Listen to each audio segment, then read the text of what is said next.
नमस्कार, दिन भर की बड़ी खबरों में आपका स्वागत है। मैं हूं अंशिता श्रीवास्तव। इस बुलेटिन की बड़ी खबरों पर चर्चा से पहले आइए देखते हैं सुर्खियां। दिल्ली के उपराज्यपाल अनिल बैजल ने दिया इस्तीफा। व्यक्तिगत कारणों का हवाला देते हुए राष्ट्रपति को सौंपा इस्तीफा। दिसंबर 2016 में बने थे दिल्ली के उपराज्यपाल। कर्नल अजय कोठियाल ने आम आदमी पार्टी से दिया इस्तीफा। हाल ही में हुए उत्तराखंड विधानसभा चुनाव में आपकी ओर से सीएम उम्मीदवार थे कोठियाल। गंगोत्री सीट से लड़े थे चुनाव, मिली थी हार। किसान आंदोलन के आगे झुकी पंजाब की मान सरकार। संयुक्त किसान मोर्चा की सभी मांगों को किया स्वीकार। धान रोपाई पर सरकार के फैसले से नाराज थे किसान। पंजाब सरकार ने धान रोपाई की बढ़ाई समय सीमा। गिरावट के साथ बंद हुआ शेयर बाजार। सेंसेक्स 110 पॉइंट की गिरावट के साथ 54,208 पर हुआ बंद। निफ्टी भी करीब 19 पॉइंट की गिरावट के साथ 16,240 पर हुआ बंद। तो ये थी सुर्खियां। इन सुर्खियों के अलावा आज भी ज्ञानवापी मस्जिद का मामला सुर्खियों में बना रहा। इस मामले में राजनीति भी जोर शोर से हो रही है। क्रेडिट लेने की होड़ के चलते हिंदू पक्षकारों में फूट पड़ गई है, तो दूसरी ओर राजनीतिक दल भी मोदी सरकार की घेराबंदी शुरू कर चुके हैं। नजरें गुरुवार को सुप्रीम कोर्ट पर होंगी, जहां इस मामले में सुनवाई होनी है, तो लोअर कोर्ट में सर्वे रिपोर्ट जमा होनी है। इसके अलावा बात करेंगे भारत की बिगड़ती आर्थिक दशा को लेकर राहुल गांधी के बयान की। क्यों राहुल गांधी ने भारत की तुलना श्रीलंका से की? जानेंगे कि हार्दिक पटेल ने क्यों छोड़ा कांग्रेस का साथ, और हिमाचल प्रदेश में बीजेपी को जयराम से क्यों नहीं दिख रही है आस, और साथ ही समझेंगे कि राज्यसभा चुनावों में एनडीए को कितनी सीटों का हो सकता है नुकसान। इन खास खबरों के अलावा कुछ और खबरों पर भी हमारी नजर है, जो आपके सामने हम पेश करेंगे। लेकिन पहले बढ़ते हैं आज की सबसे बड़ी खबर की ओर। वाराणसी के ज्ञानवापी मामले में आज लोअर कोर्ट में वकीलों की हड़ताल के चलते सुनवाई नहीं हो पाई। मुस्लिम पर्सनल लॉ बोर्ड ने साफ कर दिया कि वो मंदिर का दावा स्वीकार नहीं करेगा और देश की सभी मस्जिदों को बचाया जाएगा। तो दूसरी ओर वाराणसी कोर्ट में याचिका दायर करने वाले हिंदू पक्षकारों में एक बार फिर फूट पड़ गई है। आपस में आरोप प्रत्यारोप तेज हो गए हैं। तो आज दिन भर ज्ञानवापी मामले में क्या रहा खास, देखिए ये रिपोर्ट। देश में इस वक्त सबसे ज्यादा चर्चा ज्ञानवापी मस्जिद मामले पर हो रही है। लोअर कोर्ट से लेकर सुप्रीम कोर्ट में यह मामला पहुंच चुका है। इस विवाद से देश की सियासत में भी उबाल आ गया है। लोअर कोर्ट में आज इस मामले से जुड़े कई मुद्दों पर सुनवाई होनी थी, लेकिन वकीलों की हड़ताल के चलते आज सुनवाई नहीं हो पाई। लेकिन इस मामले को सुर्खियों में लाने वाले हिंदू पक्षकार ही आपस में भिड़ते नजर आ रहे हैं। वाराणसी ज्ञानवापी मस्जिद परिसर की सर्वे रिपोर्ट में अब नया मोड़ आ गया है। विशेष अधिवक्ता आयुक्त की रिपोर्ट पेश होने से पहले हिंदू पैरोकारों में फिर से फूट पड़ गई है। विश्व वैदिक सनातन संघ के प्रमुख जितेंद्र सिंह बेसी ने इस मामले को लेकर बड़ा खुलासा किया है। उनकी माने तो इस मामले को जानबूझकर उलझाया जा रहा है। जितेंद्र सिंह ने कहा है कि कोई तीसरा पक्ष इस मामले को गुमराह करने की कोशिश कर रहा है। साथ ही उन्होंने कहा कि वादी पक्ष के लोगों में अलग अलग चलने की होड़ मच गई है। जितेंद्र सिंह यही नहीं रुके, उन्होंने कहा कि इस मामले के जरिए हिंदू पक्षकार अपनी राजनीतिक महत्वाकांक्षाओं को पूरा करना चाहते हैं, इसलिए इस मामले को इतना तूल दिया जा रहा है, जिसने इस मामले को और जटिल बना दिया है। तो वहीं दूसरी तरफ ज्ञानवापी मस्जिद सर्वे से हटाए गए कोर्ट कमिश्नर अजय कुमार मिश्र लगातार सफाई देते नजर आ रहे हैं। हद तो तब हो गई जब वो मीडिया के सामने फूट फूट कर रोने लगे। अजय मिश्र की माने तो उन्हें दूसरे कमिश्नर विशाल सिंह की शिकायत के बाद हटाया गया था, तो वहीं विशाल सिंह ने इन आरोपों को खारिज कर दिया है। सर्वे रिपोर्ट पूरी होते ही जिस तरह से इस मामले में हिंदू पक्षकारों के बीच फूट पड़ी है, उससे साफ है कि इस मामले को लेकर हिंदू पक्षकारों में ही एक राय नहीं है, बल्कि ये लोग इस विवाद को अपनी राजनीति को चमकाने के लिए एक हथियार के रूप में इस्तेमाल कर रहे हैं। हिंदुत्व का कॉपीराइट रखने वाले लोग अब मैदान में हैं, जिस कारण से मामला खराब हो रहा है। इस मामले में बीजेपी नेता खुलकर बोल रहे हैं, ज्ञानवापी को पुराना मंदिर बता रहे हैं, तो अब विपक्ष की ओर से भी बीजेपी के दावों पर सवाल उठाए जाने लगे हैं। यूपी में एसपी और बसपा के प्रमुखों ने ज्ञानवापी विवाद को सरकार की बड़ी असफलता बताते हुए कहा कि मोदी सरकार धार्मिक मामले उछालकर देश का ध्यान भटकाना चाहती है, लेकिन जनता है सब जानती है। ज्ञानवापी के सर्वे में क्या सामने आया है, इसकी रिपोर्ट अभी तक सार्वजनिक नहीं की गई है। यहाँ तक कोर्ट कमिश्नर ने इसे अदालत में पेश नहीं किया है, क्योंकि रिपोर्ट तैयार नहीं हो पाई है। कोर्ट ने सर्वे रिपोर्ट को गुप्त रखने के निर्देश दिए थे, फिर भी सर्वे को लेकर कई तरह के दावे किए जा रहे हैं। हिंदू पक्ष दावा कर रहा है कि मस्जिद परिसर में शिवलिंग मिला है, जबकि हिंदू पक्ष उसे फव्वारा बता रहा है। बीजेपी नेता खुलकर मंदिर के पक्ष में बयानबाजी कर रहे हैं। इसे लेकर विपक्षी दलों ने चिंता जताई है। सपा चीफ अखिलेश यादव ने कहा कि ज्ञानवापी जैसी घटनाओं को जानबूझकर बीजेपी और उसके सहयोगियों की ओर से उठाया जा रहा है। बीजेपी के पास महंगाई, बेरोजगारी जैसे मुद्दों का जवाब नहीं है, इसलिए इस तरह के मुद्दे उठाए जा रहे हैं। जो काम मुगलों ने किया था वही काम ये सरकार भी कर रही है। बीजेपी के पास चुनाव तक ऐसा नफरत भरा कैलेंडर तैयार है। सपा चीफ को इस मामले में बीएसपी प्रमुख मायावती का भी साथ मिल गया है। मायावती ने कहा कि आजादी के सालों बाद ज्ञानवापी, मथुरा, ताजमहल और अन्य धार्मिक स्थलों के मामलों की आड़ में जिस तरह से धार्मिक भावनाओं को भड़काया जा रहा है, इससे देश मजबूत नहीं होगा बल्कि कमजोर ही होगा। इसके आगे मायावती ने कहा कि इस समय देश कई मुश्किलों से गुजर रहा है। निरंतर महंगाई बढ़ रही है, बेरोजगारी बढ़ रही है, जनता त्रस्त है, लेकिन जनता का ध्यान बांटने के लिए बीजेपी और उसके सहयोगी संगठन लगातार धार्मिक स्थलों को निशाना बना रहे हैं। देश के हालात कभी भी बिगड़ सकते हैं। देश के हालात खराब हो रहे हैं और मोदी सरकार का ध्यान देश के आर्थिक हालात पर नहीं बल्कि ध्रुवीकरण पर है। वो मंदिर और मस्जिद विवाद को उलझाने में लगी है। मोदी सरकार की नीतियों के चलते देश मुश्किल स्थिति में पहुंचता दिख रहा है, जिसे लेकर कांग्रेस सांसद राहुल गांधी ने मोदी सरकार पर सवाल उठाए हैं। उन्होंने बताया है कि अभी नहीं संभले तो भारत भी श्रीलंका बन जाएगा। भारत का पड़ोसी देश श्रीलंका इस वक्त दाने दाने को मोहताज है। गंभीर आर्थिक संकट से जूझ रहे श्रीलंका में पेट्रोल डीजल खत्म हो चुका है, जिसने श्रीलंका की रफ्तार पर ब्रेक लगा दिया है। तो वहीं खाने पीने की चीजों के दाम 7वें आसमान पर पहुंच चुके हैं, जिसने आम आदमी को मुश्किल हालात में फंसा दिया है। साथ ही श्रीलंका में अब दवाइयों की भी भारी किल्लत है, जिससे हर रोज श्रीलंका में दवाई के अभाव में कई लोगों की जान जा रही है। विदेशी मुद्रा भंडार खाली हो गया है, जिसके चलते विदेश से जरूरी सामान की खरीद भी नहीं हो पा रही है। श्रीलंका अपने सबसे बुरे दौर से गुजर रहा है, जहां राजनीतिक और आर्थिक संकट अपने चरम पर है। पड़ोसी देश श्रीलंका के इन हालातों को लेकर राहुल गांधी ने एक बार फिर मोदी सरकार को चेतावनी दी है। राहुल गांधी ने अपने ट्विटर हैंडल पर एक तस्वीर शेयर की है, जिसमें भारत की तुलना श्रीलंका से की गई है। इस तस्वीर में साल 2017 में जो श्रीलंका के हालात थे, कमोबेश वही हालात भारत के 2021 में थे। इसी को लेकर राहुल गांधी ने मोदी सरकार को अलर्ट किया है। अगर अब भी मोदी सरकार नहीं जागी और देश में ऐसे ही सांप्रदायिक तनाव को बढ़ावा दिया जाता रहा और बेरोजगारी, महंगाई को लेकर कोई कारगर कदम नहीं उठाए गए, तो जिन हालातों से आज श्रीलंका गुजर रहा है, वैसे ही हालात कुछ सालों में भारत के हो सकते हैं। साल 2017 में श्रीलंका में सांप्रदायिक टकराव, पेट्रोल डीजल की कीमतों में बढ़ोतरी और बेरोजगारी अपने चरम पर थी, लेकिन श्रीलंका सरकार ने इस ओर कोई ध्यान नहीं दिया और आज श्रीलंका अंतर्राष्ट्रीय स्तर पर पूरी तरह से कंगाल हो चुका है। वहां की जनता ने बगावत कर दी है। मौजूदा सरकार को मदद के लिए दूसरे देशों के आगे हाथ फैलाने पड़ रहे हैं। राहुल गांधी के अलावा राजनीतिक और आर्थिक मामलों के जानकार भी यही बात कह रहे हैं। अगर अभी कोई कारगर कदम नहीं उठाए गए तो भारत के हालात भी श्रीलंका जैसे हो जाएंगे। कांग्रेस सांसद राहुल गांधी का भी यही मानना है कि भारत को श्रीलंका से सीख लेनी चाहिए। भारत की स्थिति भी श्रीलंका जैसी हो सकती है।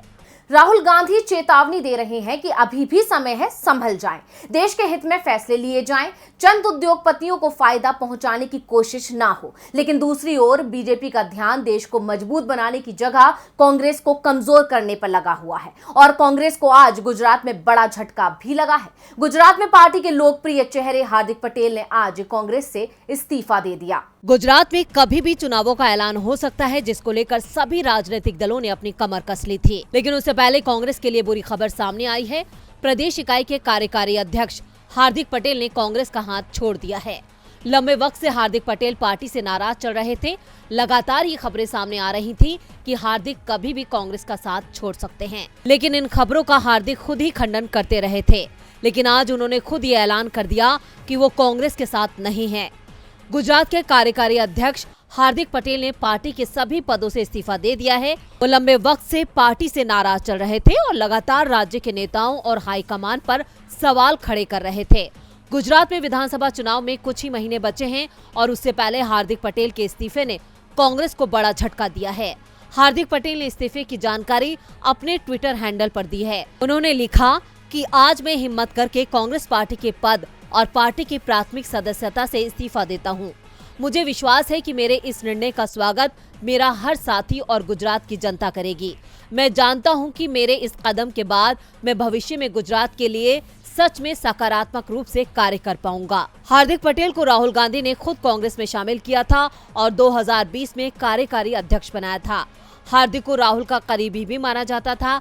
जब राहुल गांधी गुजरात के दाहोद दौरे पर गए थे तो उस वक्त ये माना जा रहा था कि राहुल ने अब हार्दिक की नाराजगी को दूर कर दिया है, लेकिन हार्दिक के इस्तीफे ने ये साफ कर दिया कि हार्दिक पहले ही कांग्रेस छोड़ने का मन बना चुके थे और उनकी बीजेपी से नजदीकियों से जो कयास लगाए जा रहे थे वो अब सही साबित हुए हैं। तो क्या अब गुजरात में हार्दिक बीजेपी के सारथी बनेंगे? ये 1-2 दिन में साफ हो जाएगा। हार्दिक कहां जाएंगे अभी ये साफ नहीं हुआ है। हार्दिक के बीजेपी में जाने की खबरें भी चल रही हैं। बीजेपी को भी उनकी जरूरत है क्योंकि पार्टी मुश्किल में फंसी हुई है। बीजेपी सिर्फ गुजरात में ही मुश्किल में नहीं है, हिमाचल प्रदेश में भी उसकी मुश्किलें बढ़ रही हैं। हिमाचल में भी गुजरात के 7 विधानसभा चुनाव होंगे और बीजेपी को यहां अपने सीएम जयराम ठाकुर पर भरोसा नहीं दिख रहा है। इसीलिए पार्टी जयराम की जगह किसी और को चेहरा बनाना चाहती है। हिमाचल प्रदेश में सियासी हलचल तेज हो गई है। ऐसे में सभी दल लगातार हिमाचल का दौरा कर रहे हैं। इन सब तैयारियों के बीच सत्ताधारी बीजेपी ने कुछ ऐसा किया है जिससे अटकलों का बाजार गर्म हो गया है। कयास है कि बीजेपी को अब सीएम जयराम ठाकुर पर भरोसा नहीं रहा है और पार्टी उनके चेहरे पर आगामी विधानसभा चुनाव लड़ने से बचती दिख रही है और ये अटकलें लगना शुरू हुई हैं पीएम के हिमाचल दौरे को देखते हुए। हिमाचल में पीएम का दौरा होने वाला है जिसको लेकर तैयारियां तेज हैं, लेकिन इसी दौरे ने संकेत दिए हैं कि पार्टी जयराम ठाकुर को साइडलाइन करके अब पीएम मोदी के चेहरे पर चुनाव लड़ेगी। इसका अंदाजा इस बात से लगाया जा सकता है कि पीएम प्रदेश में केंद्र की उपलब्धियां गिनाने आ रहे हैं। बता दें कि राज्य में भाजपा ने केंद्र में नेशनल डेमोक्रेटिक अलायंस के 8 साल पूरे होने का जश्न मनाने की योजना बनाई है। यानी जयराम सरकार ने प्रदेश में ऐसा कुछ नहीं किया कि जिसको देखकर वो जनता से वोट मांग सके या किसी योजना का जश्न मना सके। इसका नतीजा उपचुनाव में भी देखने को मिला था, जब कांग्रेस ने लोकसभा और विधानसभा उपचुनावों में बीजेपी का सफाया कर दिया था।